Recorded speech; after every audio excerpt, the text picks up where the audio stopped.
ਚਤਰਦਾਸ ਅਰ ਮੂਲਾ ਦੋਏ। ਹੋਰ ਸਿੱਖ ਆਏ ਪੰਜਵੇਂ ਪਾਤਸ਼ਾਹ ਚ, ਇੱਕ ਦਾ ਨਾਂ ਹੈ ਭਾਈ ਚਤਰਦਾਸ ਤੇ ਦੂਜੇ ਦਾ ਨਾਂ ਹੈ ਭਾਈ ਮੂਲਾ। ਹੁਤੇ ਕਪੂਰ ਜਾਤ ਕੇ ਸੋਏ। ਇਹ ਕਪੂਰ ਜਾਤੀ ਦੇ ਧਾਰਨੀ ਹਨ। ਹਾੜੂ ਗਾੜੂ ਵਿਜ ਸੋ ਚਾਰ। ਤੀਜਾ ਭਾਈ ਹਾੜੂ ਤੇ ਚੌਥਾ ਭਾਈ ਗਾੜੂ, ਇਹ ਵਿਜ ਗੋਤਰ ਦੇ ਧਾਰਨੀ ਹਨ। ਚਲ ਆਏ ਸਤਿਗੁਰ ਕੇ ਦਵਾਰ। ਇਹ ਚਾਰੇ ਸਿੱਖ ਮਹਾਰਾਜ ਪੰਜਵੇਂ ਪਾਤਸ਼ਾਹ ਦੇ ਦਵਾਰ ਤੇ ਆਏ ਹਨ। ਕਰ ਬੰਧਨ ਸੋ ਪੂਜਨ ਲਾਗੇ। ਚਾਰਾਂ ਨੇ ਆ ਕੇ ਸਤਿਗੁਰਾਂ ਨੂੰ ਮੱਥਾ ਟੇਕਿਆ ਤੇ ਬੇਨਤੀ ਕਰਕੇ ਪੁੱਛਣ ਲੱਗੇ, ਹੋਏ ਉਪਦੇਸ਼ ਸਿੱਖ ਬਹੁ ਜਾਗੇ। ਮਹਾਰਾਜ ਕਿਰਪਾ ਕਰਕੇ ਆਪ ਜੀ ਦਾ ਉਪਦੇਸ਼ ਹੁੰਦਾ ਹੈ। ਆਪ ਜੀ ਦੇ ਉਪਦੇਸ਼ ਨਾਲ ਬਹੁਤ ਸਾਰੇ ਸਿੱਖ ਜਾਗ ਪਏ ਨੇ, ਗਿਆਨ ਦੀ ਅਵਸਥਾ ਵਿੱਚ ਜਾਗ ਪਏ ਨੇ। ਸ਼ੁਭ ਕਰਮਨ ਕੇ ਉਤਮ ਕਰੇ। ਔਰ ਉਹ ਸਿੱਖ ਸ਼ੁਭ ਕਰਮਾਂ ਦੇ ਉਦਮ ਦੇ ਵਿੱਚ ਲੱਗ ਗਏ ਹਨ। ਸਤ ਨਾਮ ਸਿਮਰਨ ਮਨ ਧਰੇ। ਸੱਚੇ ਨਾਮ ਦੇ ਸਿਮਰਨ ਵਿੱਚ ਉਹ ਗੁਰਸਿੱਖ ਜੁੜੇ ਹੋਏ ਨੇ। ਸਰਬ ਸੰਤ ਵੀ ਐਸੇ ਕਹੇ। ਮਹਾਰਾਜ ਆਪ ਜੀ ਦੇ ਉਪਦੇਸ਼ ਦੇ ਨਾਲ ਕਈ ਸਿੱਖ ਜਾਗ ਪਏ ਨੇ, ਔਰ ਆਪ ਜੀ ਦਾ ਉਪਦੇਸ਼ ਵੀ ਹੈ ਸਿੱਖ ਜਾਗਣ। ਆਪ ਜੀ ਬਾਰ-ਬਾਰ ਕਹਿੰਦੇ ਹੋ ਜਾਗ ਲਿਹੋ ਰੇ ਮਨਾ ਜਾਗ ਲਿਹੋ, ਕਹਾਂ ਗਾਫਲ ਸੋਇਆ। ਇਸੇ ਤਰ੍ਹਾਂ ਮਹਾਤਮਾ ਸੰਤ ਸਾਧੂ ਜਨ ਵੀ ਇਹੀ ਕਹਿੰਦੇ ਨੇ। ਰਾਵਰ ਕੋ ਮਤ ਤੋ ਇਹ ਹੈ। ਮਹਾਰਾਜ ਆਪ ਜੀ ਦਾ ਵੀ ਇਹੀ ਮਤ ਹੈ, ਆਪ ਜੀ ਦਾ ਵੀ ਇਹੀ ਸਿਧਾਂਤ ਹੈ। ਇੱਕ ਸ਼ਲੋਕ ਸ਼੍ਰੀ ਵਾਰ ਮਝਾਰੇ। ਪਰ ਮਹਾਰਾਜ ਜੀ ਜੋ ਸ੍ਰੀ ਰਾਗ ਦੀ ਵਾਰ ਹੈ ਗੁਰੂ ਗ੍ਰੰਥ ਸਾਹਿਬ ਜੀ ਦੇ ਅੰਦਰ 22 ਵਾਰਾਂ ਨੇ। 22 ਵਾਰਾਂ ਚੋਂ ਸਭ ਤੋਂ ਪਹਿਲੀ ਵਾਰ ਹੈ ਸ੍ਰੀ ਰਾਗ ਕੀ ਵਾਰ। ਮਹਾਰਾਜ ਜੀ ਗੁਰਦੇਵ ਜੀ ਦੇ ਬਚਨ, ਗੁਰੂ ਨਾਨਕ ਸਾਹਿਬ ਦੇ ਬਚਨ ਇਸ ਵਾਰ ਦੇ ਵਿੱਚ ਸਿੱਖ ਬੇਨਤੀ ਕਰਕੇ ਕਹਿਣ ਲੱਗੇ, ਮਹਾਰਾਜ ਜੋ ਸ੍ਰੀ ਰਾਗ ਦੀ ਵਾਰ ਦਾ ਇੱਕ ਪਾਵਨ ਸ਼ਲੋਕ ਹੈ, ਇਸ ਬਿਦ ਸ਼੍ਰੀ ਮੁਖ ਕੀਨ ਉਚਾਰੇ। ਉਸ ਸ਼ਲੋਕ ਵਿੱਚ ਗੁਰੂ ਨਾਨਕ ਪਾਤਸ਼ਾਹ ਨੇ ਇਸ ਤਰ੍ਹਾਂ ਆਪਣੇ ਮੁਖੋਂ ਬਚਨ ਉਚਾਰਨ ਕੀਤੇ ਹਨ। ਸ਼ਲੋਕ ਮਹਲਾ ਪਹਿਲਾ। ਦਾਤੀ ਸਾਹਿਬ ਸੰਧੀਆਂ ਕਿਆ ਚੱਲੇ ਤਿਸ ਨਾਲ। ਉਹਦੇ ਵਿੱਚ ਬਚਨ ਕੀਤੇ ਨੇ ਗੁਰੂ ਨਾਨਕ ਸਾਹਿਬ ਨੇ ਕਿ ਦਾਤਾ ਸਾਹਿਬ ਸਾਰੇ ਸੰਸਾਰ ਦੇ ਜੀਵਾਂ ਨੂੰ ਦਾਤਾਂ ਦੇਣ ਵਾਲਾ ਹੈ। ਇਸ ਮਨੁੱਖ ਨੂੰ ਸੋਚਣਾ ਚਾਹੀਦਾ, ਵਿਚਾਰਨਾ ਚਾਹੀਦਾ ਇਹਦੇ ਨਾਲ ਕੀ ਚੱਲਣਾ ਹੈ। ਇੱਕ ਜਾਗਨ ਦੇ ਨਾਲ ਹਨ, ਇੱਕ ਨਾ ਸੁੱਤਿਆਂ ਦੇ ਉਠਾਲ। ਮਹਾਰਾਜ ਜੀ ਗੁਰੂ ਨਾਨਕ ਸਾਹਿਬ ਦੇ ਬਚਨ ਨੇ, ਉਹ ਕਹਿੰਦੇ ਨੇ ਵੀ ਇੱਕ ਤਾਂ ਜਾਗਦੇ ਹੋਏ ਕੁਝ ਨਹੀਂ ਲੈਂਦੇ, ਇੱਕ ਸੁੱਤੇ ਪਏ ਹੁੰਦੇ ਨੇ, ਰੱਬ ਉਹਨਾਂ ਨੂੰ ਉਠਾਲ ਕੇ ਬਹੁਤ ਕੁਝ ਦੇ ਦਿੰਦਾ। ਸੁੱਤਿਆਂ ਪਿਆਂ ਨੂੰ, ਜਾਗਦਿਆਂ ਹੋਇਆਂ ਨੂੰ ਕੁਝ ਨਹੀਂ ਮਿਲਦਾ, ਸੁੱਤੇ ਪਿਆਂ ਨੂੰ ਉਠਾਲ ਕੇ ਰੱਬ ਬਹੁਤ ਕੁਝ ਦੇ ਦਿੰਦਾ। ਮਹਾਰਾਜ ਜੀ ਸਮਝ ਨਹੀਂ ਆਈ ਵੀ ਇਹ ਬਚਨ ਹੈਣ ਕੀ। ਗੁਰਬਾਣੀ ਤਾਂ ਕਹਿੰਦੀ ਵੀ ਜਾਗਦਿਆਂ ਨੂੰ ਬਹੁਤ ਕੁਝ ਮਿਲਦਾ, ਵੀ ਜਾਗੋ ਜਾਗੋ ਜਾਗੋ ਸੂਤਿਓ ਚੱਲਿਆ ਵਣਜਾਰਾ। ਪਰ ਇੱਥੇ ਕਹਿ ਰਹੇ ਨੇ ਵੀ ਜਾਗਦਿਆਂ ਨੂੰ ਕੁਝ ਨਹੀਂ ਮਿਲਦਾ, ਸੁੱਤੇ ਪਿਆਂ ਨੂੰ ਰੱਬ ਉਠਾਲ ਕੇ ਬਹੁਤ ਕੁਝ ਦੇ ਦਿੰਦਾ।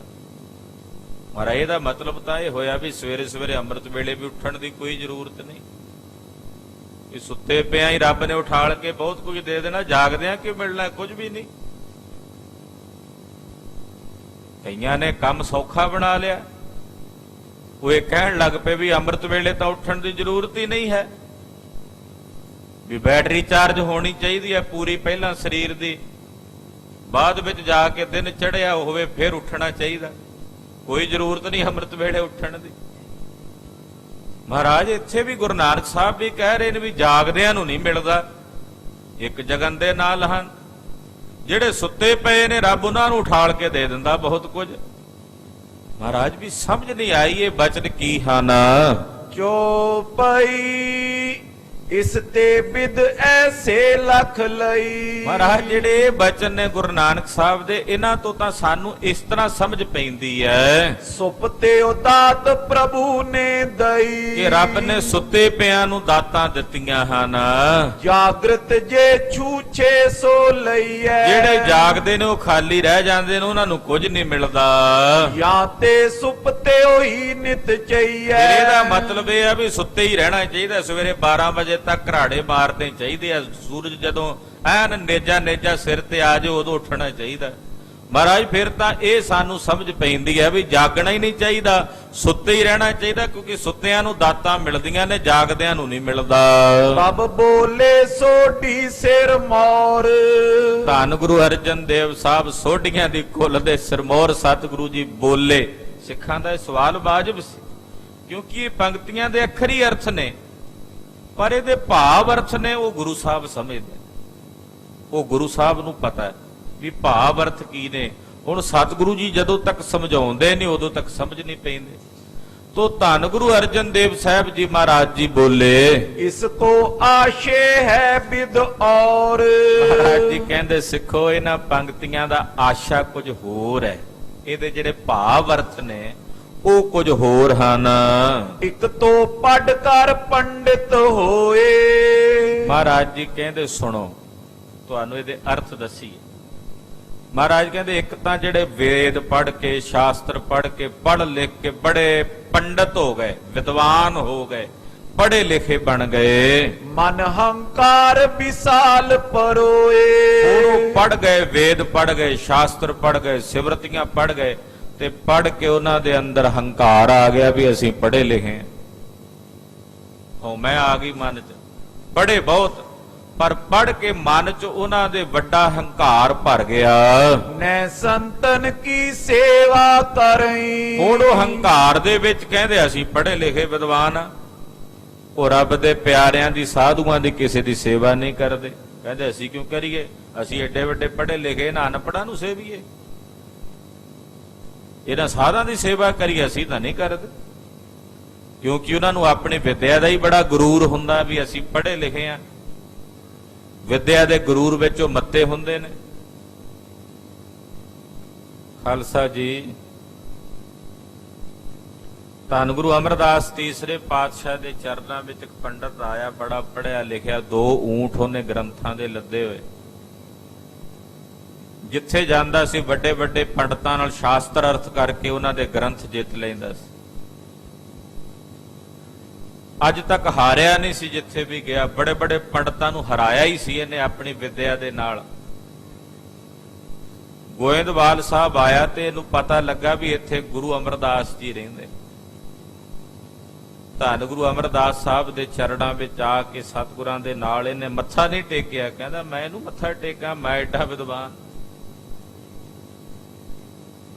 ਗੁਰੂ ਅਮਰਦਾਸ ਸਾਹਿਬ ਜੀ ਨੇ ਬਸ ਵੇਖਿਆ ਹੀ ਹੈ ਇਹਦੇ ਵੱਲ, ਕੁਝ ਬੋਲੇ ਨਹੀਂ। ਡਾਕਟਰ ਭਾਈ ਵੀਰ ਸਿੰਘ ਜੀ ਨੇ ਉਹ ਕਵਿਤਾ ਲਿਖੀ ਹੈ, ਕਹਿੰਦੇ ਭਰ ਕਚ ਕੋਲ ਬਨਾ ਹੱਥ ਲੀਤਾ, ਪੜਿਆ ਦੁਆਰੇ ਫਿਰਿਆ, ਝੂਠ ਝੂਠ ਕਰ ਉਸਨੇ ਧੋਇਆ, ਜਦ ਮੁਰਸ਼ਦ ਮੂਹਰੇ ਧਰਿਆ। ਦਿਮਾਗ ਦਾ ਕਚਕੋਲ ਵਿਦਿਆ ਨਾਲ ਭਰ ਕੇ ਪੜਿਆਂ ਦੇ ਦੁਆਰ ਤੇ ਫਿਰਿਆ, ਕਹਿੰਦਾ ਮੈਂ ਬੜਾ ਪੜਿਆ, ਮੈਂ ਬੜਾ ਪੜਿਆ। ਉਹ ਭਾਂਡਾ ਜਦੋਂ ਕਚਕੋਲ ਦਿਮਾਗ ਦਾ ਭਰ ਕੇ ਗੁਰੂ ਅਮਰਦਾਸ ਜੀ ਦੇ ਮੂਹਰੇ ਲਿਆ ਕੇ ਰੱਖਿਆ ਨਾ, ਮਹਾਰਾਜ ਕਹਿੰਦੇ ਝੂਠਾ ਆ, ਝੂਠਾ ਆ, ਪਰੇ ਕਰ। ਆਪਣਾ ਗਿਆਨ ਕੀ ਹੈ ਤੇਰੇ ਕੋਲੇ? ਤਾਂ ਗ੍ਰੰਥਾਂ ਦਾ ਹੈ, ਇਹ ਤਾਂ ਕਿਤਾਬਾਂ ਦਾ, ਤੇਰਾ ਕੋਲ ਆਪਣਾ ਗਿਆਨ ਕਿਹੜਾ ਹੈ? ਕਿਤਾਬਾਂ ਦਾ ਗਿਆਨ ਹੈ ਤੇਰੇ ਕੋਲ, ਆਪਣਾ ਗਿਆਨ ਤਾਂ ਨਹੀਂ। ਕਿਸੇ ਦਾ ਗਿਆਨ ਚੁੱਕੀ ਫਿਰਦਾ, ਤੂੰ ਤਾਂ ਗਧਾ ਹੈ, ਦੂਜੇ ਦਾ ਭਾਰ ਚੁੱਕੀ ਬੈਠਾ ਆਪਣੇ ਸਿਰ ਤੇ। ਆਪਣਾ ਗਿਆਨ ਦੱਸ, ਤੇਰੇ ਕੋਲ ਕੀ ਗਿਆਨ ਹੈ? ਜਦੋਂ ਇਹ ਬਚਨ ਕਹੇ ਬਸ ਕਹਿਣ ਦੀ ਦੇਰੀ ਸੀ, ਉਹ ਵਿਦਵਾਨ ਗੁਰੂ ਅਮਰਦਾਸ ਦੇ ਚਰਨਾਂ ਤੇ ਟਹਿ ਪਿਆ। ਕਹਿੰਦਾ ਪਾਤਸ਼ਾਹ ਆਪਣਾ ਗਿਆਨ ਕੱਖ ਵੀ ਨਹੀਂ ਕੋਲ, ਦੂਜਿਆਂ ਦਾ ਚੁੱਕੀ ਫਿਰਦਾ। ਕਹਿਣ ਤੋਂ ਭਾਵ ਕਈ ਪੜ ਜਾਂਦੇ ਨੇ, ਪੜਨ ਤੋਂ ਬਾਅਦ ਹੰਕਾਰੇ ਜਾਂਦੇ ਨੇ ਵੀ ਮੇਰੇ ਜਿਹਾ ਵਿਦਵਾਨ ਕੋਈ ਨਹੀਂ। ਔਰ ਕਿੰਨੇ ਹੀ ਐਸੇ ਪ੍ਰਮਾਣ ਗੁਰੂ ਇਤਿਹਾਸ ਵਿੱਚ ਆਉਂਦੇ ਨੇ। ਇੱਕ ਲਾਲ ਚੰਦ ਵੀ ਆਇਆ ਸੀ ਗੁਰੂ ਹਰਿਕ੍ਰਿਸ਼ਨ ਸਾਹਿਬ ਕੋਲ, ਉਹ ਵੀ ਕਹਿੰਦਾ ਸੀ ਮੈਂ ਬੜਾ ਪੜਿਆ। ਤੋ ਬੜੇ ਵਿਦਵਾਨ ਜਨ ਆਖਰ ਕਰਕੇ ਉਹਨਾਂ ਦੇ ਅੰਦਰ ਸੁਭਾਵਕ ਮਾਣ ਆ ਜਾਂਦਾ, ਹੰਕਾਰ ਆ ਜਾਂਦਾ, ਔਰ ਉਹ ਹੰਕਾਰ ਕਰਕੇ ਜਾਣਦੇ ਨੇ ਵੀ ਮੈਂ ਹੀ ਸਭ ਤੋਂ ਵੱਡਾ ਹਾਂ। ਉਹ ਕਿਸੇ ਸਾਧੂ ਦੀ ਸੇਵਾ ਨਹੀਂ ਕਰਦੇ, ਉਹ ਕਿਸੇ ਮਹਾਤਮਾ ਦੀ ਸੇਵਾ ਨਹੀਂ ਕਰਦੇ, ਹਮ ਬੁੱਧ ਅਧਿਕ ਮਾਨ ਇਮ ਧਰਹੀ। ਉਹ ਆਪਣੇ ਮਨ 'ਚ ਇਹ ਮਾਣ ਰੱਖਦੇ ਨੇ ਕਿ ਸਾਡੇ ਕੋਲ ਅਧਿਕ ਬੁੱਧੀ ਹੈ, ਮੇਰੇ ਕੋਲ ਅਧਿਕ ਗਿਆਨ ਹੈ, ਮੇਰੇ ਜਿੰਨੀ ਸੋਝੀ, ਮੇਰੇ ਜਿੰਨਾ ਗਿਆਨ ਕਿਹਦੇ ਕੋਲ ਹੋ ਸਕਦਾ ਹੈ। ਕਰੇ ਬਾਦ ਔਰ ਨਿਸ਼ਚੈ ਨਾਹੇ ਨਾ। ਉਹ ਹਮੇਸ਼ਾ ਵਿਵਾਦ ਹੀ ਕਰਦੇ ਨੇ, ਜਿੱਥੇ ਜਾਂਦੇ ਨੇ ਝਗੜਾ ਹੀ ਕਰਦੇ ਨੇ। ਨਿਸ਼ਚਾ ਆਪਣੇ ਮਨ 'ਚ ਹੁੰਦਾ ਨਹੀਂ, ਗਿਆਨ ਕਿਸੇ ਦਾ ਹੁੰਦਾ, ਫਿਰ ਝਗੜਾ ਹੀ ਕਰਦੇ ਹਰ ਜਗ੍ਹਾ ਤੇ ਜਾ ਕੇ। ਵਿਤੰਡਾਵਾਦ ਇਹਨੂੰ ਕਹਿੰਦੇ ਨੇ ਵੀ ਉਹਨਾਂ ਦਾ ਕੰਮ ਹੈ, ਉਹਨਾਂ ਦਾ ਸੁਭਾਅ ਹੈ ਹਰ ਗੱਲ ਤੇ ਵਿਤੰਡਾ ਕਰਨਾ। ਕਿਤੇ ਵੀ ਜਾਣਾ ਵਿਤੰਡਾ ਹੀ ਕਰਨਾ। ਉਹਨਾਂ ਦਾ ਕੰਮ ਹੈ ਹੁਜਤ ਕਰਨੀ, ਕਿਉਂਕਿ ਉਹਨਾਂ ਨੂੰ ਮਾਣ ਹੁੰਦਾ ਵੀ ਮੈਂ ਜਾਣਦਾ, ਮੇਰੇ ਕੋਲ ਗਿਆਨ ਦਾ ਵਾਧਾ ਹੈ, ਮੇਰੇ ਕੋਲ ਗਿਆਨ ਦੀ ਅਧਿਕ ਜਾਣਕਾਰੀ ਹੈ। ਜਿੱਥੇ ਜਾਣਾ ਉਹਨਾਂ ਨੇ ਇਹੀ ਕਹਿਣਾ।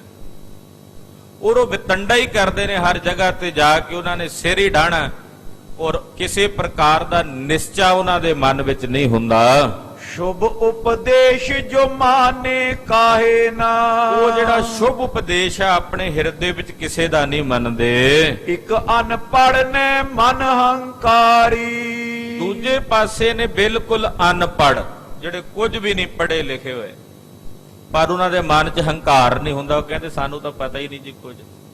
ਉਹਨਾਂ ਅੰਦਰ ਹੰਕਾਰ ਨਹੀਂ ਹੈ, ਉਹ ਬਿਲਕੁਲ ਅਨਪੜ੍ਹ ਹਨ। ਗੁਰ ਸੰਤਨ ਕੀ ਸੇਵ ਸੁਧਾਰੀ। ਉਹ ਕਹਿੰਦੇ ਅਸੀਂ ਨਹੀਂ ਕੁਝ ਜਾਣਦੇ। ਉਹ ਹਰ ਵੇਲੇ ਸਾਧੂਆਂ ਦੀ ਸੇਵਾ ਵਿੱਚ, ਸੰਤਾਂ ਦੀ ਸੇਵਾ ਵਿੱਚ, ਰੱਬ ਦੇ ਪਿਆਰਿਆਂ ਦੀ, ਗੁਰਸਿੱਖਾਂ ਦੀ ਸੇਵਾ ਵਿੱਚ ਆਪਣਾ ਮਨ ਜੋੜ ਕੇ ਰੱਖਦੇ ਨੇ। ਪਠਿਓ ਸੁਜਾਗਤ ਛੂਛਾ ਰਹਿਓ। ਉਹ ਜਿਹੜਾ ਪੜ੍ਹਿਆ ਲਿਖਿਆ ਸੀ ਉਹ ਜਾਗਦਾ ਸੀ। ਉਦਾਂ ਪੜ੍ਹਿਆ ਲਿਖਿਆ ਦਾ ਮਤਲਬ ਜਾਗਦਾ ਸੀ, ਉਹ ਜਾਗ ਕੇ ਵੀ ਖਾਲੀ ਰਹਿ ਗਿਆ। ਆਖੋ ਸਤਿਨਾਮ ਸ੍ਰੀ ਵਾਹਿਗੁਰੂ। ਆਹ ਅਰਥ ਨੇ ਪੰਕਤੀ ਦੇ। ਇੱਕ ਜਗੰਦੇ ਨਾ ਲਹਨ, ਉਹ ਜਾਗ ਕੇ ਵੀ ਪੜ੍ਹ ਲਿਖ ਕੇ ਵੀ ਖਾਲੀ ਰਹਿ ਗਿਆ, ਕੁਝ ਨਹੀਂ ਲੈ ਸਕਿਆ, ਕਿਉਂਕਿ ਉਹਨੇ ਸੇਵਾ ਨਹੀਂ ਕੀਤੀ। ਉਹਨੂੰ ਗੁਰੂਰ ਹੀ ਰਿਹਾ ਮੈਂ ਪੜ੍ਹਿਆ ਲਿਖਿਆ, ਮੈਂ ਜਾਗਦਾ ਆ, ਮੈਂ ਵਿਦਵਾਨ ਆ। ਉਹਨੇ ਕਿਸੇ ਸਾਧੂ ਦੀ, ਕਿਸੇ ਸੰਤ ਦੀ, ਕਿਸੇ ਗੁਰੂ ਪੀਰ ਦੀ ਸੇਵਾ ਨਹੀਂ ਕੀਤੀ। ਇੱਕ ਦੂਜੇ ਪਾਸੇ ਬਿਲਕੁਲ ਅਨਪੜ੍ਹ ਸੀ, ਉਹਨੇ ਸੇਵਾ ਕਰ ਲਈ। ਉਹ ਕਹਿੰਦਾ ਮੈਂ ਕੁਝ ਨਹੀਂ ਜਾਣਦਾ, ਉਹ ਹੰਕਾਰ ਤੋਂ ਰਹਿਤ ਸੀ। ਜਿਹੜਾ ਪੜ੍ਹਿਆ ਲਿਖਿਆ ਜਾਗਦਾ ਸੀ, ਉਹ ਜਾਗ ਕੇ ਵੀ ਖਾਲੀ ਰਹਿ ਗਿਆ। ਅਨਪੜ੍ਹ ਸੁਪਤ ਸੇਵ ਸੁਖ ਲਹਿਓ। ਪਰ ਜਿਹੜਾ ਅਨਪੜ੍ਹ ਸੁੱਤਾ ਪਿਆ ਸੀ, ਉਹਨੂੰ ਪਤਾ ਹੀ ਨਹੀਂ ਸੀ ਕੁਝ। ਸੁੱਤਿਆਂ ਦੇ ਬਰਾਬਰ ਹੀ ਸੀ ਨਾ ਅਨਪੜ੍ਹ। ਪਰ ਗੁਰੂ ਕੇ ਪਿਆਰਿਆਂ ਦੀ, ਗੁਰਸਿੱਖਾਂ ਦੀ, ਸਾਧੂਆਂ ਦੀ, ਮਹਾਤਮਾਵਾਂ ਦੀ ਸੇਵਾ ਕਰਕੇ ਉਹ ਸੁੱਤੇ ਪਿਆ ਵੀ ਬਹੁਤ ਕੁਝ ਪ੍ਰਾਪਤ ਕਰ ਗਿਆ। ਆਖੋ ਸਤਿਨਾਮ ਸ੍ਰੀ ਵਾਹਿਗੁਰੂ। ਪੜ੍ਹਿਆ ਲਿਖਿਆ ਜਾਗ ਕੇ ਵੀ ਕੁਝ ਨਹੀਂ ਲੈ ਸਕਿਆ, ਤੇ ਅਨਪੜ੍ਹ ਸੁੱਤਾ ਪਿਆ ਵੀ ਬਹੁਤ ਕੁਝ ਪ੍ਰਾਪਤ ਕਰ ਗਿਆ, ਬਹੁਤ ਕੁਝ ਹਾਸਲ ਕਰ ਗਿਆ। ਉਹ ਕਹਿੰਦਾ ਸਤਿਗੁਰੂ ਮੈਂ ਨਹੀਂ ਕੁਝ ਜਾਣਦਾ, ਮੈਨੂੰ ਨਹੀਂ ਪਤਾ, ਮੈਂ ਅਜਾਨ ਜਨ ਤਰਬੇ ਨਾ ਜਾਨੋ, ਮੋਕੋ ਬਾਹਾਂ ਦੇਹ पाप पीठ ला। हम अज्ञान अल्प मत थोरी, तुम आपन बिरद रखाओ। असल ज्ञान की प्रारंभता इत्थों हुंदी है जदों तुसीं गुरु दे चरणां विच आके गल कबूल कर लो मैं कुछ नहीं जानदा। जे तुसीं ये दावा करके आउंदे मैं बहुत कुछ जानदा, ते सच जाणिओ कुछ नहीं जान सकोगे। पर जे गुरु दे चरणां च आके कहोगे मैं कुछ नहीं जानदा, ते सतगुरु जी ऐसी किरपा करनगे, ऐसी दया करनगे कि ऐसा कुछ होवेगा ही नहीं जो तुसी ना जान सकोगे। दोवें गल्लां इत्थे तां निपट अणजाण बन के गुरु दे चरणां च आउणा पैंदा। निपट अणजाण, मैं नहीं कुछ जानदा महाराज, मैनू नहीं कुछ पता। शास्त्रां ਵਿੱਚ ਇੱਕ ਜਗ੍ਹਾ ਤੇ ਸਾਰ ਕਿਤਾਬਲੀ ਇੱਕ ਗ੍ਰੰਥ ਹੈ, ਉਹਦੇ ਵਿੱਚ ਇੱਕ ਬਚਨ ਆਉਂਦਾ ਹੈ, ਪੁੱਛੈ ਗੁਰ ਤੇ ਤਬ ਸਿੱਖ ਤਦਿਪ ਗਿਆਨਵਾਨ ਹੋਵੈ ਨਿਜ ਜਦਿਪ। ਸਿੱਖ ਫਿਰ ਵੀ ਗੁਰੂ ਨੂੰ ਪੁੱਛੇ, ਭਾਵੇਂ ਇਹਨੂੰ ਪਤਾ ਵੀ ਹੋਵੇ ਵੀ ਇਹ ਕੰਮ ਏਦਾਂ ਹੋਣਾ, ਪਰ ਫਿਰ ਵੀ ਗੁਰੂ ਨੂੰ ਪੁੱਛੇ ਮਹਾਰਾਜ ਕਿਰਪਾ ਕਰਕੇ ਤੁਸੀਂ ਦੱਸੋ। ਗੁਰੂ ਨੇ ਜਦੋਂ ਦੱਸਣਾ ਹੈ ਉਹਨੇ ਪੜ ਖੋਲ ਦੇਣੇ ਨੇ, ਪੜ ਪਾੜ ਦੇਣੇ ਨੇ ਗਿਆਨ ਦੇ। ਉਹਨੇ ਸਭ ਕੁਝ ਹੀ ਦੱਸ ਦੇਣਾ, ਸਿੱਖਾ ਆਹ ਕਰਮ ਹੈ, ਇਹਨੂੰ ਕਰਨ ਨਾਲ ਆਹ ਹੋਣਾ, ਨਾ ਕਰਨ ਨਾਲ ਆਹ ਹੋਣਾ, ਆਹ ਇਹਦੀਆਂ ਹਾਨੀਆਂ ਨੇ, ਆਹ ਇਹਦੇ ਨੁਕਸਾਨ ਨੇ, ਆਹ ਇਹਦੇ ਲਾਭ ਨੇ, ਸਾਰਾ ਕੁਝ ਜਣਾ ਦੇਣਾ। ਇਸ ਕਰਕੇ ਸਿੱਖ ਨੇ ਗੁਰੂ ਅੱਗੇ ਆਪਣੀ ਜਾਣਕਾਰੀ ਨਹੀਂ ਪ੍ਰਗਟ ਕਰਨੀ। ਗੁਰੂ ਅੱਗੇ ਆਪਣੀ ਕਿੰਨੀ ਕੁ ਜਾਣਕਾਰੀ ਪ੍ਰਗਟ ਕਰ ਸਕਦੇ ਹਾਂ ਅਸੀਂ? ਸਾਡਾ ਵਜੂਦ ਹੀ ਕੀ ਹੈ ਸਤਿਗੁਰਾਂ ਦੇ ਸਾਹਮਣੇ? ਸਾਡੀ ਔਕਾਤ ਕੀ ਹੈ ਕਿ ਅਸੀਂ ਆਪਣੇ ਸਤਿਗੁਰੂ ਗੁਰੂ ਗ੍ਰੰਥ ਸਾਹਿਬ ਜੀ ਦੇ ਸਾਹਮਣੇ ਆਪਣਾ ਗਿਆਨ, ਆਪਣੀ ਜਾਣਕਾਰੀ ਪ੍ਰਗਟ ਕਰਕੇ ਕਹਿ ਸਕੀਏ ਅਸੀਂ ਜਾਣਦੇ ਹਾਂ? ਸਾਡੀ ਗੱਲ ਤਾਂ ਹੋਵੇਗੀ ਕਿ ਪਾਣੀ ਦਾ ਇੱਕ ਬੁਦਬੁਦਾ ਹੈ ਸਮੁੰਦਰ ਦੇ ਕਿਨਾਰੇ ਤੇ ਬਹਿ ਕੇ, ਉਹਦੀ ਕੀ ਔਕਾਤ ਹੈ ਉਹ ਕਹਿ ਸਕੇ ਮੈਂ ਬਹੁਤ ਕੁਝ ਜਾਣਦਾ ਸਮੁੰਦਰ ਬਾਰੇ, ਮੈਂ ਸਮੁੰਦਰ ਦੀ ਬੜੀ ਜਾਣਕਾਰੀ ਹਾਸਲ ਰੱਖਦਾ। ਬੁਦਬੁਦਾ ਕਿੰਨੀ ਕੁ ਹਾਸਲ ਰੱਖੇਗਾ ਜਾਣਕਾਰੀ ਸਮੁੰਦਰ ਬਾਰੇ? ਉਹ ਕਿੰਨਾ ਕੁ ਜਾਣਦਾ ਹੋਵੇਗਾ? ਕਿੰਨਾ ਕੁ ਅਸੀਂ ਜਾਣ ਸਕਦੇ ਹਾਂ ਸਤਿਗੁਰਾਂ ਬਾਰੇ? ਅੱਜ ਕੱਲ ਦਾਵਾ ਕਰਕੇ ਕਹਿੰਦੇ ਨੇ ਅਸੀਂ ਗੁਰੂ ਗ੍ਰੰਥ ਸਾਹਿਬ ਦੀ ਬਾਣੀ ਦੇ ਸਹੀ ਅਰਥ ਕਰਦੇ ਹਾਂ, ਸਾਨੂੰ ਸਹੀ ਆਉਂਦੇ ਨੇ, ਮੈਂ ਬੋਲ ਰਿਹਾ ਜੋ ਸਹੀ ਹੈ, ਇਹ ਦਾਵਾ ਕਰਕੇ, ਔਰ ਇਹ ਕਹਿ ਕੇ ਕਿ ਜੋ ਮੈਂ ਕਹਿ ਰਿਹਾ ਇਹ ਅਖੀਰਲਾ ਸੱਚ ਹੈ, ਇਹਦੇ ਤੋਂ ਪਰੇ ਕੁਝ ਨਹੀਂ ਹੈ, ਇਹ ਕਹਿ ਕੇ ਦਾਵਾ ਕਰਦੇ ਸਾਡੇ ਅੱਜ ਦੇ ਪ੍ਰਚਾਰਕ, ਕਥਾਕਾਰ, ਸੰਤਾਂ ਤੋਂ ਬਣੇ ਭਾਈ। ਉਹ ਅੱਜ ਕੱਲ ਆਹ ਦਾਵਾ ਕਰਦੇ ਨੇ ਕਿ ਸਾਡੀ ਜਿਹੜੀ ਜਾਣਕਾਰੀ, ਸਾਡਾ ਜਿਹੜਾ ਗਿਆਨ ਹੈ ਉਹ ਅਖੀਰਲਾ ਹੈ, ਇਸ ਤੋਂ ਪਰੇ ਕੋਈ ਗਿਆਨ ਨਹੀਂ ਹੈ, ਅਖੀਰਲਾ ਸੱਚ ਸਾਡਾ ਹੀ ਹੈ। ਖਾਲਸਾ ਜੀ, ਭੈ ਨਾਲ ਗੁਰੂ ਗ੍ਰੰਥ ਸਾਹਿਬ ਦੇ ਅੱਗੇ ਡਰ ਨਾਲ, ਭੈ ਨਾਲ ਰਹਿ ਕੇ ਮਹਾਰਾਜ ਬਹੁਤ ਉਪਮਾ ਥੋੜ ਕਹੀ, ਤੁਹਾਡੀ ਉਪਮਾ ਬੇਅੰਤ ਹੈ, ਬੇਅੰਤ ਹੈ, ਅਸੀਂ ਕਿੰਨੀ ਕੁ ਜਾਣ ਸਕਦੇ ਹਾਂ? ਮਿਸ਼ਰੀ ਦੇ ਪਹਾੜ ਦਾ ਅੰਤ ਕੀੜੀ ਨਹੀਂ ਪਾ ਸਕਦੀ, ਪੇਟ ਜ਼ਰੂਰ ਭਰ ਸਕਦੀ ਹੈ। ਇਸੇ ਤਰ੍ਹਾਂ ਅੰਤ ਨਹੀਂ ਹੈ ਗੁਰਬਾਣੀ ਦਾ, ਬੇਅੰਤ। ਇੰਨਾ ਗੂੜ ਗਿਆਨ ਮਹਾਰਾਜ ਸ੍ਰੀ ਗੁਰੂ ਗ੍ਰੰਥ ਸਾਹਿਬ ਜੀ ਦੀ ਪਵਿੱਤਰ ਅੰਮ੍ਰਿਤ ਬਾਣੀ ਦਾ, ਕਈ ਵਾਰ ਅਰਥ ਭਾਵ ਵਿਚਾਰ ਕਰਦੇ ਆ ਅਸੀਂ ਸੋਚਦੇ ਆ ਵੀ ਆਹ ਗੱਲ ਪਕੜ ਵਿੱਚ ਆ ਗਈ ਹੈ, ਗੁਰੂ ਗ੍ਰੰਥ ਸਾਹਿਬ ਦੇ ਅਰਥ ਕਰਦੇ ਆ ਨਾ, ਆਹ ਹੁਣ ਪਕੜ ਚ ਆ ਗਈ, ਪਰ ਜਿੰਨੇ ਉਹ ਗੱਲ ਪਕੜ ਵਿੱਚ ਆਉਂਦੀ ਹੈ ਫਿਰ ਲੱਗਦਾ ਹੋਰ ਪਰੇ ਚਲੀ ਗਈ, ਹੋਰ ਪਰੇ ਚਲੀ ਗਈ। ਜਿੰਨਾ ਪਕੜਨ ਦਾ ਯਤਨ ਕਰਦੇ ਆ ਹੋਰ ਪਰੇ ਜਾਈ ਜਾਂਦਾ, ਹੋਰ ਪਰੇ ਜਾਈ ਜਾਂਦਾ। ਐਸਾ ਗੁਰਬਾਣੀ ਦਾ ਗਿਆਨ ਹੈ। ਗੁਰਬਾਣੀ ਪ੍ਰਮਾਤਮਾ ਹੈ, ਜਿਵੇਂ ਪ੍ਰਮਾਤਮਾ ਦਾ ਅੰਤ ਨਹੀਂ ਹੈ, ਇਸੇ ਤਰ੍ਹਾਂ ਗੁਰਬਾਣੀ ਦਾ ਵੀ ਅੰਤ ਨਹੀਂ ਹੈ। ਜੇ ਕੋਈ ਕਹੇ ਮੈਂ ਗੁਰਬਾਣੀ ਦਾ ਅੰਤ ਪਾ ਲਿਆ, ਇਹਦਾ ਮਤਲਬ ਉਹਨੇ ਪਰਮੇਸ਼ਰ ਦਾ ਅੰਤ ਵੀ ਪਾ ਲਿਆ। ਪਰਮੇਸ਼ਰ ਤੇ ਗੁਰਬਾਣੀ ਦੋਵੇਂ ਇੱਕ ਨੇ। ਸਤਿਗੁਰ ਕੀ ਬਾਣੀ ਸਤ ਸਰੂਪ ਹੈ, ਸਤਿਗੁਰਾਂ ਦੀ ਬਾਣੀ ਪਰਮੇਸ਼ਰ ਦਾ ਹੀ ਸਰੂਪ ਹੈ, ਦੋਨਾਂ ਵਿੱਚ ਕੋਈ ਭੇਦ ਨਹੀਂ, ਕੋਈ ਫਰਕ ਨਹੀਂ। ਤੋ ਮਹਾਰਾਜ ਜੀ ਕਹਿੰਦੇ ਇੱਕ ਬਿਲਕੁਲ ਅਨਪੜ੍ਹ ਸਨ, ਸੁੱਤੇ ਪਏ, ਉਹਨਾਂ ਨੇ ਬਹੁਤ ਕੁਝ ਪ੍ਰਾਪਤ ਕਰ ਲਿਆ। ਇੱਕ ਗਿਆਨਵਾਨ ਹੰਕਾਰੀ ਹੋ ਗਏ ਪੜ੍ਹ ਲਿਖ ਕੇ, ਉਹ ਜਾਣਦਿਆਂ ਹੋਇਆਂ ਜਾਗਦੇ ਹੋਏ ਵੀ ਖਾਲੀ ਰਹਿ ਗਏ। ਅਥਵਾ ਔਰ ਅਰਥ ਸੁਨ ਕਾਨ, ਅਥਵਾ ਇਹਦੇ ਹੋਰ ਵੀ ਅਰਥ ਨੇ, ਉਹ ਵੀ ਸੁਣੋ। ਮਹਾਰਾਜ ਜੀ ਕਹਿੰਦੇ ਇੱਕ ਤਾਂ ਇਹ ਅਰਥ ਨੇ ਗੁਰਬਾਣੀ ਦੇ, ਇੱਕ ਹੁੰਦੇ ਨੇ ਮੁੱਖ ਅਰਥ, ਇੱਕ ਹੁੰਦੇ ਨੇ ਗੌਣ ਅਰਥ। ਜਿਹੜੇ ਗੌਣ ਅਰਥ ਨੇ ਉਹ ਕਈ ਤਰ੍ਹਾਂ ਦੇ ਹੋ ਜਾਂਦੇ, ਜਿਹੋ ਜੀ ਸਾਡੀ ਬਿਰਤੀ ਮੁਤਾਬਕ ਉਦਾਂ ਦੇ ਅਰਥ ਹੋ ਜਾਂਦੇ, ਪਰ ਮੁੱਖ ਅਰਥ ਇੱਕੋ ਹੀ ਰਹਿੰਦਾ। ਮੁੱਖ ਅਰਥ ਤਾਂ ਇਹ ਹੈ ਜਿਹੜਾ ਉੱਪਰ ਕਰ ਦਿੱਤਾ ਹੈ। ਹੁਣ ਗੌਣ ਅਰਥ ਕਰਦੇ ਮਹਾਰਾਜ ਜੀ ਕਹਿੰਦੇ ਉਹ ਸੁਣੋ। ਇੱਕ ਗਮਨਿਓ ਸਤ ਸੰਗ ਸਥਾਨ, ਮਹਾਰਾਜ ਜੀ ਕਹਿੰਦੇ ਕੋ ਨੇ ਜਿਹੜੇ ਸਤ ਸੰਗਤ ਵਿੱਚ ਗਏ, ਸਾਰਾ ਦਿਨ ਪਹਿਲਾਂ ਮਿਹਨਤ ਕੀਤੀ, ਸਾਰਾ ਦਿਨ ਕਿਰਤ ਬਿਰਤ ਕੀਤੀ, ਦੁਕਾਨ ਤੇ ਬੈਠੇ ਵਪਾਰ ਕੀਤਾ, ਕੋਈ ਨੌਕਰੀ ਕਰਕੇ ਆਇਆ, ਡਿਊਟੀ ਕਰਕੇ ਆਇਆ, ਸ਼ਾਮ ਦੇ ਟਾਈਮ ਉਹਨੇ ਯਤਨ ਕੀਤਾ ਵੀ ਹਾਂ ਮੈਂ ਕੁਝ ਸਮਾਂ ਕਥਾ ਕੀਰਤਨ ਵਾਸਤੇ ਜ਼ਰੂਰ ਕੱਢਣਾ। ਉਹ ਚੱਲ ਕੇ ਸੰਗਤ ਵਿੱਚ ਆਇਆ, ਤਹਾਂ ਨੀਂਦ ਬਸ ਹੋਏ ਪਰ ਰਹਿਓ। ਸੰਗਤ ਵਿੱਚ ਆ ਗਿਆ। ਸੰਗਤ ਵਿੱਚ ਹੁਣ ਸਾਰੇ ਦਿਨ ਦਾ ਥੱਕਿਆ ਟੁੱਟਿਆ ਸੀ। ਕਈ ਵਾਰੀ ਹੋ ਜਾਂਦਾ ਵੀ ਸਰੀਰ ਨਿਟਾਲ ਹੁੰਦਾ ਤੇ ਬੈਠਿਆਂ ਬੈਠਿਆਂ ਨੀਂਦ ਆ ਜਾਂਦੀ, ਕਈਆਂ ਦੀ ਅੱਖ ਲੱਗ ਹੀ ਜਾਂਦੀ ਹੈ ਕਥਾ ਕੀਰਤਨ ਸੁਣਦਿਆਂ। ਕਹਿੰਦੇ ਨੀਂਦ ਆ ਗਈ। ਇਹ ਨਹੀਂ ਵੀ ਰੋਜ਼ ਦੀ ਗੱਲ ਬਣਾ ਲੈਣੀ ਵੀ ਹੋਰ ਕੋਈ ਰਸਤਾ ਹੀ ਨਾ ਲੱਭੇ ਤੇ ਚਲੋ ਕਥਾ ਸੁਣਦੇ ਆ ਕੀਰਤਨ ਸੁਣਦੇ ਆ ਸੋਈਏ, ਉਹ ਗੱਲ ਨਾ ਹੋਵੇ। ਉਹ ਇੱਕ ਕਥਾਕਾਰ ਮੇਰੇ ਵਾਂਗੂ ਕਥਾ ਕਰਿਆ ਕਰੇ, ਸਟੇਜ ਦੇ ਆਲੇ ਦੁਆਲੇ 8-10 ਜੀ ਸਿਰ ਧਰ ਕੇ ਕਥਾ ਸੁਣਿਆ ਕਰਨ। ਸਟੇਜ ਤੇ ਐਵੇਂ ਸਿਰ ਰੱਖ ਕੇ ਉਹਨਾਂ ਨੇ ਪੂਰਾ, ਉਹਨੇ ਆਖਣਾ ਵੀ ਇਹ ਤਾਂ ਸਿਰ ਹੀ ਰੱਖ ਲੈਂਦੇ ਸਟੇਜ ਦੇ ਉੱਤੇ। 5-7 ਦਿਨ ਉਹਨੇ ਚੰਗਾ ਖੁੱਬ ਕੇ ਕਥਾ ਕੀਤੀ। ਇੱਕ ਦਿਨ ਕਿਤੇ ਵਿੱਚੋਂ ਉਹ ਜਿਹੜੇ ਸਟੇਜ ਤੇ ਸਿਰ ਰੱਖ ਕੇ ਕਥਾ ਸੁਣਿਆ ਕਰਨ, ਇੱਕ ਨੇ ਘਰਾੜੇ ਮਾਰਨੇ ਸ਼ੁਰੂ ਕਰ। ਆਖਰਕਾਰ ਉਹਨੂੰ ਪਤਾ ਲੱਗਾ ਵੀ ਇਹ ਸੁਣਦੇ ਨਹੀਂ, ਇਹ ਤਾਂ ਸੌਂਦੇ ਨੇ। ਵੀ ਧੌਣ ਨੂੰ ਆਸਰਾ ਦੇ ਲੈਂਦੇ ਸਟੇਜ ਦੇ ਉੱਤੇ ਸਿਰ ਰੱਖ ਕੇ। फिर उन्हें आख्या, हम रो रो के अपनी दास्तां बयान करते रहे, वो ऐसे कम दिन निकले कि अपनी नींद पूरी करके चल दिए। ऐसा नहीं, हाँ जे कदे किते हाँ हो जाता, शरीर है किते शरीर नूं थकावट हुई होवे, दिन दे पर रात नींद पूरी ना हुई होवे, बेआरामी हुई होवे, कहंदे कथा विच आके ਕੀਰਤਨ ਵਿੱਚ ਆ ਕੇ ਨੀਂਦ ਆ ਜਾਂਦੀ ਹੈ। ਸੁਣਦਿਆਂ ਸੁਣਦਿਆਂ ਕਹਿੰਦੇ ਨੀਂਦ ਆ ਗਈ। ਗੁਰੂ ਅਰਜਨ ਦੇਵ ਸਾਹਿਬ ਕਹਿੰਦੇ ਹਨ, ਹਾਂਜੀ, ਵਰਤਾਵੇ ਤਬ ਤਿਸ ਕੋ ਲਹਿਓ। ਕਈ ਵਾਰ ਇੰਨੀ ਨੀਂਦ ਘੇਰਾ ਪਾਉਂਦੀ ਆ ਵੀ ਸਾਰੀ ਕਥਾ ਨੀਂਦ ਦੇ ਵਿੱਚ ਸੁੱਤਿਆਂ ਹੀ ਲੰਘ ਗਈ।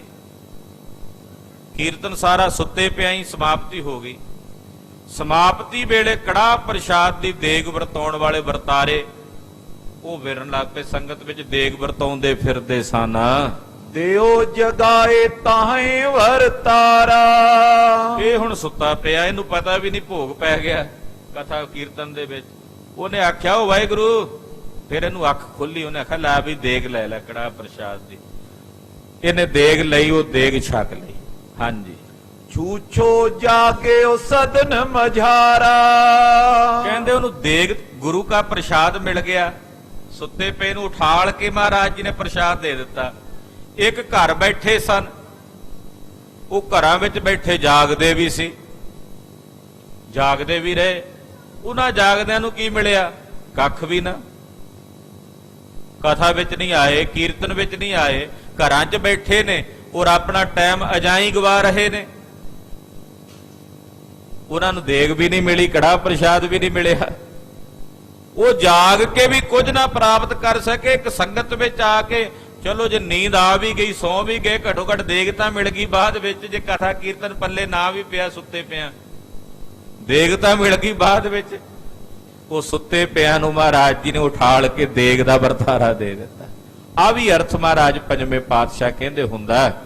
ਇਸ ਪਰ ਸੁਨ ਉਚਰੇ ਦ੍ਰਿਸ਼ਟਾਂਤ। ਕਹਿੰਦੇ ਇਹਦੇ ਤੇ ਤੁਹਾਨੂੰ ਇੱਕ ਉਦਾਹਰਣ ਸੁਣਾਉਨੇ ਆ ਵੀ ਗੱਲ ਹੋਰ ਸਪਸ਼ਟ ਹੋ ਜਾਏ। ਉਦਾਹਰਣ ਨਾਲ ਸੁਣੋ ਭਾਈ।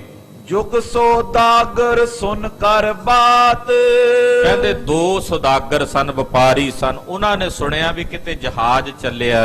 ਪ੍ਰਾਤ ਹੋਤ ਚੱਲ ਪਰੇ ਜਹਾਜੂ। ਵੀ ਕੱਲ ਸਵੇਰ ਹੁੰਦਿਆ ਇੱਥੋਂ ਜਹਾਜ਼ ਚੱਲ ਪੈਣਾ। ਸੁਨ ਵੱਡ ਮਜਲ ਕਰੀ ਹਿਤ ਕਾਜੂ। ਉਹਨਾਂ ਨੇ ਵੱਡੀ ਮੰਜ਼ਿਲ ਤੈਅ ਕੀਤੀ ਉਸ ਜਹਾਜ਼ ਤੱਕ, ਸਮੁੰਦਰੀ ਜਹਾਜ਼ ਤੱਕ ਪਹੁੰਚਣ ਵਾਸਤੇ।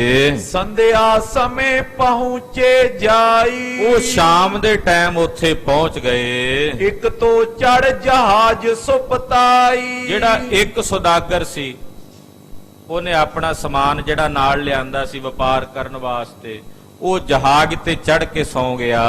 ਦੂਸਰ ਚੜਿਓ ਨਾ ਐਸੇ ਜਾਨ। ਜਿਹੜਾ ਦੂਜਾ ਸੌਦਾਗਰ ਸੀ ਉਹ ਨਹੀਂ ਚੜਿਆ। ਉਹਨੇ ਆਪਣੇ ਮਨ 'ਚ ਇਸ ਤਰ੍ਹਾਂ ਜਾਣਿਆ, ਚਲਨ ਸਮੇਂ ਹਮ ਚੜ੍ਹੇ ਆਨ। ਉਹ ਕਹਿੰਦਾ ਜਦੋਂ ਜਹਾਜ਼ ਚੱਲੇਗਾ ਉਦੋਂ ਬਹਿ ਜਾਾਂਗੇ, ਹੁਣੇ ਪਹਿਲਾਂ ਬਹਿ ਕੇ ਕੀ ਕਰਨਾ।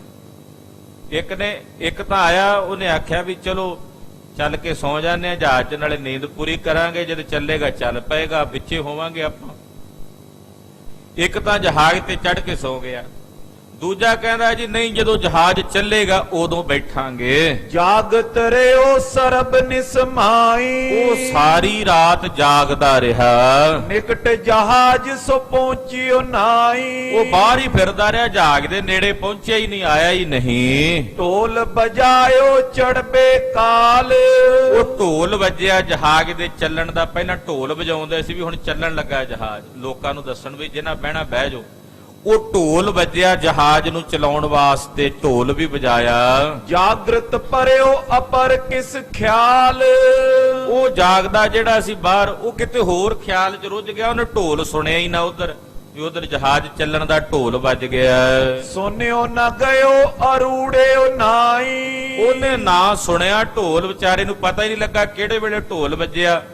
ਉਹ ਹੋਰ ਹੀ ਕਿਸੇ ਪਾਸੇ ਧਿਆਨ ਵਿੱਚ ਲੱਗਾ ਤੇ ਨਾ ਹੀ ਜਹਾਜ਼ ਤੇ ਚੜ ਸਕਿਆ। ਦੂਰ ਜਹਾਜ਼ ਗਇਓ ਛਿਨ ਮਾਈ, ਇੱਕ ਛਿਨ ਚੋਂ ਜਹਾਜ਼ ਦੂਰ ਚਲਾ ਗਿਆ, ਸਮੁੰਦਰ ਦੇ ਵਿੱਚ ਦੂਰ ਚਲਾ ਗਿਆ ਕਿਨਾਰੇ ਤੋਂ। ਜੋ ਜਹਾਜ਼ ਮੈਂ ਸੁਪਤਿਓ ਨਰ ਹੈ, ਹੁਣ ਜਿਹੜਾ ਸੁਦਾਗਰ ਪਹਿਲਾਂ ਜਹਾਜ਼ ਤੇ ਚੜ ਕੇ ਸੌਂ ਗਿਆ ਸੀ, ਤਾਹੇ ਜਗਾਇਓ ਗਹਿ ਕਰ ਕਰ ਹੈ। ਉੱਥੇ ਕਿਸੇ ਨੇ ਉਹਦੀ ਬਾਹ ਫੜ ਕੇ ਉਠਾਇਆ, ਉਹ ਸੱਜਣਾ ਆਪਣੀ ਸੀਟ ਮੱਲ ਲੈ, ਜਿੱਥੇ ਤੂੰ ਬਹਿਣ ਵਾਸਤੇ ਜਗ੍ਹਾ ਲੈਣੀ ਹੈ ਲੈ ਲੈ। ਬਨ ਕਨ ਬਨਜ ਕਰਿਓ ਤੇ ਸਾਥ, ਉਹਨੇ ਜਾਗਿਆ ਤੇ ਵਪਾਰ ਕੀਤਾ ਜਾ ਕੇ ਆਪਣਾ। ਉਹ ਸੁੱਤਾ ਪਿਆ ਵੀ, ਉਹ ਜਹਾਜ਼ ਤੇ ਬੈਠਾ ਸੀ, ਨੀਂਦ ਵੀ ਪੂਰੀ ਕਰ ਲਈ, ਨਾਲੇ ਜਾਗ ਵੀ ਪਿਆ, ਤੇ ਜਾਗ ਕੇ ਜਿਹੜਾ ਵਪਾਰ ਸੀ ਉਹ ਵੀ ਕਰ ਲਿਆ। ਲਿਓ ਲਾਭ ਤਿਨੇ ਆਪਣੇ ਹਾਥ, ਉਹਨੇ ਲਾਭ ਲੈ ਲਿਆ, ਜਿੰਨਾ ਮੁਨਾਫਾ ਸੀ ਉਹ ਖੱਟ ਲਿਆ। ਜਾਗਰਤ ਰਿਓ ਚੜਿਓ ਨੇ ਜੋਏ, ਪਰ ਦੂਜੇ ਪਾਸੇ ਜਿਹੜਾ ਉਹ ਜਾਗਦਾ ਸੀ ਕਿਨਾਰੇ ਤੇ ਬੈਠਾ, ਉਹ ਨਾ ਤਾਂ ਜਹਾਜ਼ ਤੇ ਚੜ ਸਕਿਆ, ਨਾ ਹੀ ਵਪਾਰ ਕਰ ਸਕਿਆ। ਜਿਹੜਾ ਜਾਗਦਾ ਸੀ ਉਹ ਕਿਨਾਰੇ ਤੇ ਰਹਿ ਗਿਆ, ਉਹ ਵਪਾਰ ਵੀ ਨਹੀਂ ਕਰ ਸਕਿਆ। ਰਿਓ ਇਕਾਕੀ ਬਨ ਮੈਂ ਸੋਏ, ਹੁਣ ਉੱਥੇ ਉਜਾੜ ਸੀ ਕਿਨਾਰੇ ਤੇ, ਜੰਗਲ ਵਿੱਚ ਕੱਲਾ ਰਹਿ ਗਿਆ। ਚੋਰ ਧਾਰ ਵੀ ਪਹੁੰਚੇ ਆਏ, ਇਹਨੇ ਨੂੰ ਉੱਥੇ ਚੋਰ ਤੇ ਧਾੜ ਵੀ ਆ ਪਹੁੰਚੇ। ਨਿਜ ਸੋਦਾ ਸਭ ਗਇਓ ਲੁਟਾਏ, ਉਹਨਾਂ ਨੇ ਇਹਦਾ ਜਿੰਨਾ ਸੌਦਾ ਸੀ ਸਾਰਾ ਲੁੱਟ ਲਿਆ, ਇਹਦੇ ਕੋਲੋਂ ਸਾਰਾ ਕੁਝ ਖੋਹ ਲਿਆ। ਸਤ ਸੰਗਤ ਮੈਂ ਜਾਨੋ ਤੈਸੇ, ਉਹਨੇ ਸਾਰਾ ਕੁਝ ਹੀ ਗਵਾ ਲਿਆ ਆਪਣਾ। ਜਾਗਦਾ ਵੀ ਰਿਹਾ ਤੇ ਪੱਲੇ ਵੀ ਕੁਝ ਨਾ ਪਿਆ। ਉਹ ਇੱਕ ਸੌ ਗਿਆ ਜਹਾਜ਼ ਤੇ ਚੜ ਕੇ, ਉਹਨੇ ਮੁਨਾਫਾ ਵੀ ਖੱਟ ਲਿਆ, ਵਪਾਰ ਵੀ ਕਰ ਲਿਆ। ਮਹਾਰਾਜ ਕਹਿੰਦੇ ਏਦਾਂ ਹੀ ਹੈ ਭਾਈ, ਇੱਕ ਸਤ ਸੰਗਤ ਵਿੱਚ ਚੱਲ ਕੇ ਆਏ, ਉਦਮ ਧਰ ਕਰ ਆਏ ਜੋ ਬੈਸੇ, ਘੱਟੋ ਘੱਟ ਉਦਮ ਕਰਕੇ ਆਏ ਤਾਂ ਸਹੀ ਨਾ ਘਰੋਂ, ਵੀ ਚੱਲ ਕੇ ਕਥਾ ਕੀਰਤਨ ਸੁਣਨਾ। ਸੁਪਤੇ ਹੋਏ ਜੇ ਤਾਏ ਜਗਾਵੇ, ਪਰ ਜੇ ਕਿਤੇ ਉਹਨਾਂ ਨੂੰ ਨੀਂਦ ਆ ਵੀ ਗਈ, ਅੱਖ ਦਾ ਝਪਕਾ ਲੱਗ ਵੀ ਗਿਆ, ਸੰਤ ਕਿਰਪਾ ਕਰ ਸ਼ਬਦ ਸੁਣਾਵੇ, ਤੇ ਫਿਰ ਉਹਨਾਂ ਨੂੰ ਮਹਾਂਪੁਰਸ਼ ਮਹਾਤਮਾ ਜਗਾ ਕੇ ਸ਼ਬਦ ਸੁਣਾਉਂਦੇ। ਕੋਈ ਨਾ ਕੋਈ ਸ਼ਬਦ ਉਹਦੇ ਕੰਨਾਂ ਵਿੱਚ ਗੁਰਬਾਣੀ ਦਾ, ਗੁਰੂ ਕੀ ਕਥਾ ਦਾ, ਗੁਰੂ ਕੇ ਬਚਨਾਂ ਦਾ ਪੈਂਦਾ ਹੈ। ਜੇ ਪ੍ਰਸਾਦ ਕੁਛ ਬਰਤਨ ਲਾਗੇ, ਉਹ ਜਾਗ ਤਾਂ ਪੈਂਦੇ, ਕੁਝ ਨਾ ਕੁਝ ਤਾਂ ਪੱਲੇ ਪਿਆ ਹੀ ਨਾ, ਉਹਨਾਂ ਨੂੰ ਮਿਲਿਆ ਹੀ ਨਾ। ਕਹਿੰਦੇ ਜਦੋਂ ਪ੍ਰਸ਼ਾਦ ਵਰਤਣ ਲੱਗਾ, ਉਦੋਂ ਵੀ ਪ੍ਰਸ਼ਾਦ ਮਿਲ ਗਿਆ। ਸੁਪਤ ਜਗਾਵੇਂ ਪ੍ਰਥਮ ਜੋ ਜਾਗੇ, ਜਿਹੜੇ ਪਹਿਲਾਂ ਜਾਗੇ ਹੋਏ ਸੀ ਇਹਨੂੰ ਸੁੱਤੇ ਪਏ ਨੂੰ ਜਗਾ ਦਿੰਦੇ ਨੇ। ਜਾਗਤ ਰਿਓ ਜੇ ਘਰ ਕੇ ਮਾਈ, ਹੁਣ ਜਿਹੜੇ ਸੰਗਤ ਵਿੱਚ ਆਏ ਨਹੀਂ, ਕਹਿੰਦੇ ਸਰੀਰ ਥੱਕਿਆ ਹੋਇਆ, ਚਲੋ ਰਹਿਣ ਦਿੰਨੇ, ਅੱਜ ਗੁਰਦੁਆਰੇ ਨਹੀਂ ਜਾਂਦੇ, ਘਰ ਵਿੱਚ ਬੈਠੇ ਜਾਗਦੇ ਰਹੇ। ਉਹ ਘਰ ਵਿੱਚ ਬੈਠੇ ਜਾਗਦੇ ਰਹਿ ਕੇ ਵੀ ਸਾਰਾ ਕੁਝ ਆਪਣਾ ਉਜਾੜ ਲੈਂਦੇ ਨੇ, ਗਵਾ ਲੈਂਦੇ ਨੇ, ਉਹਨਾਂ ਦੇ ਪੱਲੇ ਕੁਝ ਨਹੀਂ ਪੈਂਦਾ। ਸੁਨੇ ਨਾ ਸ਼ਬਦ ਪ੍ਰਸਾਦ ਨਾ ਖਾਈ, ਨਾ ਉਹਨਾਂ ਨੂੰ ਗੁਰੂ ਕੀ ਬਾਣੀ ਸੁਣਨ ਦਾ ਸਮਾਂ ਮਿਲ ਸਕਿਆ, ਨਾ ਹੀ ਉਹਨਾਂ ਨੂੰ ਪ੍ਰਸ਼ਾਦ ਮਿਲ ਸਕਿਆ। ਅਨਪੜ ਸੁਪਤ ਕਰੇ ਸਤ ਸੰਗ, ਇਦਾਂ ਹੀ ਜਿਹੜੇ ਅਨਪੜ ਸਨ ਉਹ ਸੁੱਤੇ ਪਏ ਜਦੋਂ ਸੰਗਤ ਵਿੱਚ ਆਉਂਦੇ ਨੇ। ਮਨ ਨੀਵਾ ਕਰ ਸ਼ਰਦਾ ਸੰਗ, ਉਹ ਮਨ ਨੀਵਾ ਕਰਕੇ ਸ਼ਰਧਾ ਦੇ ਸਹਿਤ ਕਥਾ ਕੀਰਤਨ ਸੁਣਦੇ ਹਨ। ਇਸ ਕੀ ਨੀਂਦ ਅਵਿਦਿਆ ਜੋਏ, ਉਹਦੀ ਜਿਹੜੀ ਅਵਿਦਿਆ ਦੀ ਨੀਂਦ ਹੈ ਉਹ ਚਲੀ ਜਾਂਦੀ ਹੈ। ਗਿਆਨ ਸੁਨਾਏ ਸਕਲ ਦੇਖੋਏ, ਉਹਦਾ ਗਿਆਨ ਉਹਦੇ ਹਿਰਦੇ 'ਚ ਉਜਾਗਰ ਹੋ ਜਾਂਦਾ ਔਰ ਉਹਦੀ ਅਵਿਦਿਆ ਦੀ ਨੀਂਦ ਖੋਈ ਜਾਂਦੀ ਹੈ। ਨਿਜ ਸਰੂਪ ਕੋ ਲਾਭ ਸੁ ਪਾਵੇਂ, ਉਹਨੂੰ ਆਪਣੇ ਨਿਜ ਸਰੂਪ ਦਾ ਲਾਭ ਪ੍ਰਾਪਤ ਹੋ ਜਾਂਦਾ, ਉਹ ਆਪਣੇ ਸਰੂਪ ਨੂੰ ਜਾਣ ਲੈਂਦਾ ਹੈ। ਜਥਾ ਬਨਕ ਲਾਹਾ ਵੱਡ ਲਿਆਵੇਂ, ਜਿਵੇਂ ਕੋਈ ਬਣੀਆਂ ਬੜਾ ਲਾਹਾ ਪ੍ਰਾਪਤ ਕਰਕੇ ਲਿਆਉਂਦਾ, ਲਾਭ ਖੱਟ ਕੇ ਲਿਆਉਂਦਾ ਹੈ। ਪੜੇ ਸੁਜਾ ਜਾਗਤ ਆਪ ਕਹਾਵੇ। ਜਿਹੜੇ ਪੜ੍ਹੇ ਲਿਖੇ ਸਨ ਆਪਣੇ ਆਪ ਨੂੰ ਜਾਗਦੇ ਕਹਾਉਂਦੇ ਸੀ ਵੀ ਅਸੀਂ ਜਾਗਰੂਕ ਹਾਂ। ਭੂਲ ਕਬੇ ਸਤ ਸੰਗ ਨ ਜਾਵੇ। ਉਹ ਕਦੇ ਭੁੱਲ ਕੇ ਵੀ ਸੰਗਤ ਵਿੱਚ ਨਹੀਂ ਜਾਂਦੇ। ਨਿਰਭੈ ਹੋਏ ਕਰ ਬੁਰੋ ਕਮਾਵੇ। ਉਹ ਨਿਰਭੈ ਹੋ ਕੇ ਬੁਰਾ ਕਮਾਉਂਦੇ ਹਨ। ਸੋ ਬਿਨ ਗਿਆਨ ਛੂਛ ਰਹਿ ਜਾਵੇ। ਉਹ ਗਿਆਨ ਤੋਂ ਬਿਨਾਂ ਛੂਛੇ ਤੇ ਖਾਲੀ ਰਹਿ ਜਾਂਦੇ ਹਨ। ਸੁਨ ਗੁਰ ਤੇ ਕਰ ਕੇ ਮਨ ਨੀਵਾ। ਗੁਰੂ ਤੋਂ ਸੁਣ ਕੇ ਮਨ ਨੀਵਾ ਕਰ ਲੈਂਦੇ ਨੇ ਗੁਰਸਿੱਖ। ਸਤ ਸੰਗਤ ਕੋ ਸੇਵ ਸਦੀਵਾ। ਇਹਨਾਂ ਸਿੱਖਾਂ ਨੇ ਵੀ ਗੁਰੂ ਕੇ ਬਚਨ ਸੁਣੇ ਤੇ ਸਮਝ ਆ ਗਏ ਕਿ ਇੱਕ ਜਗੰਦੇ ਨਾਲ ਹਨ, ਇੱਕ ਨਾ ਸੁੱਤਿਆਂ ਦੇ ਉਠਾਲ ਦੇ ਕੀ ਅਰਥ ਨੇ। ਇਹਨਾਂ ਚਾਰਾਂ ਨੇ ਮਹਾਰਾਜ ਜੀ ਦੇ ਬਚਨ ਸੁਣੇ ਤੇ ਸੰਗਤ ਕਰਨ ਲੱਗੇ। ਚਾਰੋ ਸਿੱਖਨ ਸ਼ੁਭ ਗਤ ਪਾਈ। ਸ਼੍ਰੀ ਅਰਜਨ ਜੀ ਭਏ ਸਹਾਈ। ਚਾਰਾਂ ਸਿੱਖਾਂ ਨੇ ਸ਼ੁਭ ਗਤ ਪ੍ਰਾਪਤ ਕੀਤੀ ਹੈ ਔਰ ਧੰਨ ਗੁਰੂ ਅਰਜਨ ਦੇਵ ਸਾਹਿਬ ਜੀ ਮਹਾਰਾਜ ਇਹਨਾਂ ਦੇ ਸਹਾਈ ਹੋਏ ਨੇ, ਇਹਨਾਂ ਦੇ ਮਦਦਗਾਰ ਹੋਏ ਨੇ। ਸਤਿਗੁਰੂ ਗਰੀਬ ਨਿਵਾਜ ਸੱਚੇ ਪਾਤਸ਼ਾਹ ਦਇਆ ਕਰਨ, ਕਿਰਪਾ ਕਰਨ। ਇਹ ਪਵਿੱਤਰ ਪਾਵਨ ਇਤਿਹਾਸ ਗੁਰਬਾਣੀ ਦੀ ਵਿਚਾਰ ਸਾਡੇ ਹਿਰਦਿਆਂ ਵਿੱਚ ਵਸੇ। ਰਾਖਾ ਏਕ ਹਮਾਰਾ ਸੁਆਮੀ।